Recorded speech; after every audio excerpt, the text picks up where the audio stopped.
विटा-लेंगरे रस्त्यावर आज एक थरारक आणि फिल्मी स्टाईल अपघात घडल्याची घटना समोर आली आहे.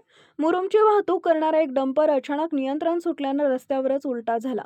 हा अपघात इतका अचानक झाला की परिसरातील वाहन चालक आणि नागरिक काही काळासाठी घाबरून गेले. भरदिवसा घडलेल्या या अपघातामुळे काही काळ वाहतूक विस्कळीत झाली होती. डंपर उलटताना मोठा आवाज झाल्यानं आसपासच्या लोकांनी घटनास्थळी धाव घेतली. सुदैवानं या अपघातात कोणतीही जीवितहानी झाली नसून चालकही सुरक्षित असल्याची माहिती समोर आली आहे. मात्र डंपर फिल्मी स्टाईलनं उलटल्यामुळे रस्त्यावरून ये-जा करणाऱ्या वाहन चालकांची चांगलीच भंबेरी उडाली. अपघातानंतर काही काळ वाहतुकीवर परिणाम झाला होता. स्थानिकांच्या मदतीनं आणि प्रशासनाच्या प्रयत्नांमुळे परिस्थिती नियंत्रणात आणण्यात आली.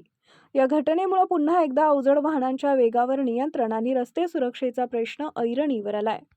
आवाज न्यूजसाठी संदीप जठार, गोंदवले.